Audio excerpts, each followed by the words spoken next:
you're a very busy, very important company chief executive and you've got to get all around Europe to lots of very important company meetings, you need a private jet. But if you can't have a private jet, the next best thing is this, the BMW M760Li xDrive. No, you don't. What you want is a Porsche Panamera Turbo. This is an absolutely fantastic car. It's absolutely beautiful to cruise in.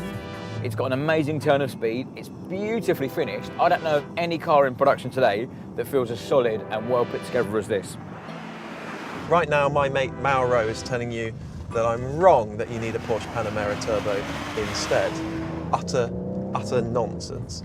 Let me tell you one thing. This car's engine is a 6.6 litre twin turbocharged V12. It's an absolute monster. In fact, this M760Li shares its engine with lots of Rolls Royces.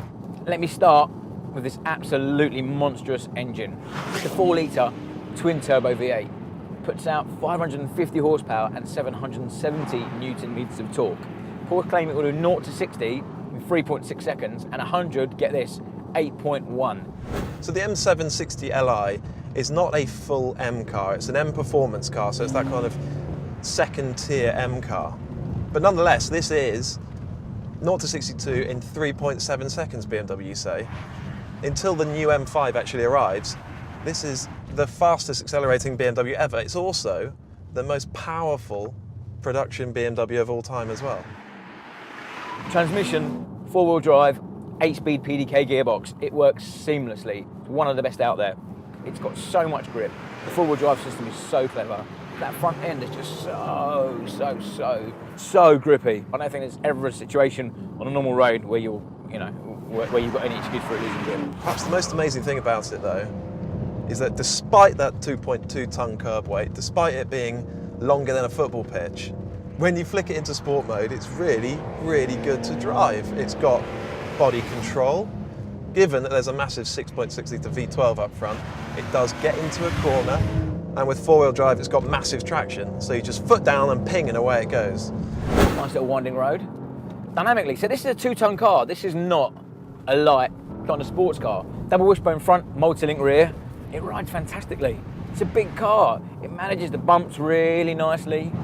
Air suspension, so it just kind of glides around. It's a bumpy road. Really nice, really nice. It's also got amazing ride quality, this car. Stick it into comfort, and it's so fluid and relaxed. It smothers the road really nicely, and then it feels really nicely controlled, really composed. It's the same sensation that you get in an S-Class or even in a Rolls Royce, that same mature, very sophisticated ride quality. But this car's got air springs. It's got active anti-roll bars, all of which means they can control the body when you start driving it quickly without knackering the ride quality. So yeah, genuinely, it rides beautifully. Interior, this thing is absolutely fantastic. It feels like it's built from granite. Everything in here is beautiful to touch. It's solid feeling, there's no rattles, there's no squeaks. It's got this beautiful new infotainment system here. Everything is touchscreen, you can just scroll through. It's so adjustable as well. There's so many different settings that you can change on this car to adapt it to your particular style. When the apocalypse comes, this is the car you want to be in. And if you run out of petrol halfway through, just do up the windows, put the radio on, and ride it out. This cabin is stunning. Okay, in this spec, it looks like Michael Jackson's leather jacket from the Thriller video, but you don't have to have bright red leather. The build quality, the material quality are both top notch. As a long distance car, this really takes some beating. Even so, Mauro is going to be banging on about how that Porsche Panamera Turbo is the better high-speed cross-continent machine. I can't think of a better way to travel, whether you want to be going quickly or whether you want to just sit back, cruise, relax. Before we have an argument about these two cars, let's go to the test track where we'll drag race them and find out which one is faster. What is he thinking? Everybody knows that nothing is as quick as a Porsche Turbo.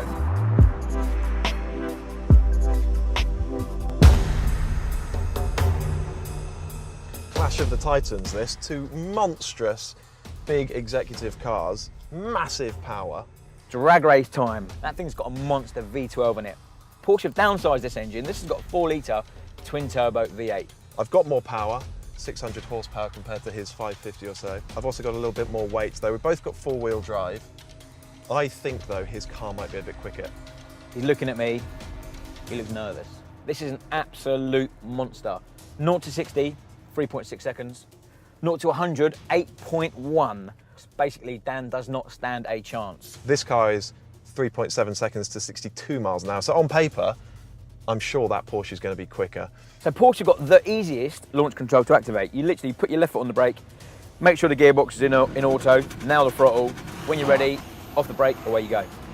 So I'm in sport mode. I've got DSC off, left foot hard on the brake, floor the throttle, and just lift off the brake as soon as the flag drops. Imagine how smug Maro is going to be. Okay, so launch control activated. Left foot on the brake. Here we go. 2, 1, go. Got the launch, there he goes. By 47 miles an hour, I'm already ahead. 85. I got away from the line nicely, but God, that thing just rockets away once you get to 40 miles an hour or something. And he's just driving away still. 100. Still accelerating. Drama free. Hands off the wheel if I want. Bye bye, Dan. I've got more power, more torque, and he's just cruising away from me. Wow. Wow, wow, wow. Dan is a speck in my mirrors. 140. 155. Whoa. 155. Oh, ceramics are working hard. That is a very, very fast Porsche. Bearing in mind, this isn't even the fastest Panamera that Porsche make. The Turbo S is even quicker. That is the fastest production car BMW have ever made. It's also the most powerful production car BMW ever made. Bollocks. He enjoyed that too much. The drag race looked very one-sided, but the numbers tell a slightly different story. While the Panamera hit 60 miles an hour in just 3.5 seconds, the BMW was only 0.3 of a second behind. The Porsche got to 100 miles an hour in 8.2 seconds, and the BMW remained 0.3 behind, recording a time of 8.5 seconds. The Porsche covered the quarter mile in 11.8 seconds, the BMW still 0.3 behind, recording a time of 12.1 seconds. Over the full half-mile distance, the Panamera set a time of 18.4 seconds.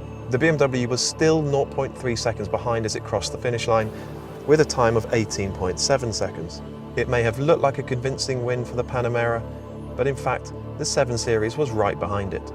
So a drag race is, of course, completely irrelevant for this kind of car, but we've managed to think of an even more irrelevant test. We're going to see which one of these two cars power slides the best. And while I'm driving my car, Maro's going to have a think about what the rear seat space is like. Yeah, Maro's not a very good passenger, first off, so I've got loads of things to hold on to. I've got a bench in the middle here that hopefully is going to stop me ending up in the other seat. It's nice in here, Dan. I really like it. It's really nice. It's got a soft pillow for my head. Plenty of space. 2 big screens, loads of room, some sort of pad here. This seat is quite high. That's the only thing I noticed. I feel like I'm sitting a bit hard and I'd like to. Yeah. But this is really comfortable. Yeah, it's mega, isn't it? I do like it. How fast are we going? Mate, 120 miles an hour? No idea. And it's that quiet. Oh, wow. No clue we were going that fast. You can imagine, these are the sorts of cars. People go, oh, why do you need a car to go that fast? But if you were the sort of bloke that kind of commuted from Frankfurt to Munich every day, this would be the perfect car. Yeah, absolutely. I'm ready for it, Dan. Please don't kill me. Here we go. There we go. Yes. Nice, Dan. That was a tiny, tiny, cheeky little drift, wasn't it? But it's a 2.2 tonne car, you know? That wasn't mega oversteer, but it was something. There's no need for it to be able to do that, but that is... There's absolutely no need whatsoever. But that is pretty impressive. Although, I mean, it's not a full M car, but it's got the M badge on it. Yeah, so true. Yeah. It's got to do something, isn't it? True. Good point. Okay, Dan, welcome to the Panamera Turbo. Thank you very much. How does it feel in the back there? Do you know what? It's okay, isn't it? Yeah. It's okay. I'm a bit short on knee room. Yeah. I don't have lovely reclining seats. I don't have a TV screen in front of me. No. You can specify a Panamera with a fully decked out rear cabin. Yeah. But even so, I think that BMW's rear cabin is better still. Pretty opulent in there, isn't it? It's mega, yeah. Yeah, it's... I'm not sure you'd keep your job as a chauffeur for long, mate. Let's see what it does. I reckon I'm probably going to go in a bit slower than I normally would. Oh my God. Second. Oh, traction. There it goes. There it goes. Oh, there it goes. That looked bigger. That felt bigger. It felt a bit bigger. It goes further, doesn't it? Yeah. But like the BMW, it just pulls itself straight away. It's pretty manageable, to be honest. Yeah. Well, there we go. Yeah. 2 completely irrelevant tests. Yeah.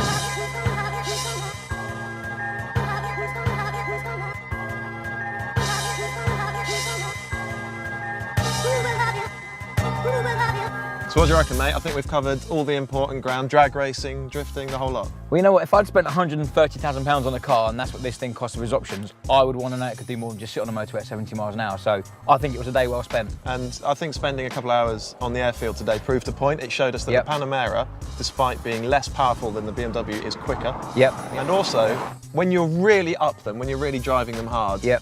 the Panamera is a much tighter, sharper car. Yeah, it's definitely. And for me, I really felt the Porsche DNA come out in this car today. It's not just a four-door saloon with a Porsche badge on it. It's got Porsche running through its veins. Absolutely. It's a proper driver's car. I loved it, mate. I think it's fantastic. Yeah, you're right. The Porsche is the much sportier car. This really Yep. is a big limo in comparison. It is, yeah. Nonetheless, I think given its size, given its weight, Yep. I think it's a really cool car. It's a great car. And I think the engine in this BMW is off the scale. Yeah, it's a great car. It's beautiful. Yeah, there's a load to like about that. I mean, you took me for a ride in it, and it was a really nice place to spend time. I couldn't believe it. We were doing 100 miles an hour. I had no clue. I love the infotainment system in there. Everything's clearly laid out. It's a great place to spend time. But I think this is more of a sports saloon, so I'm going to stick with this one. So you're happy driving home in that one today, are you? Absolutely, yeah. Mega. I'll stay in this one. Absolutely. Thank you very much. Ta-ra. See you later.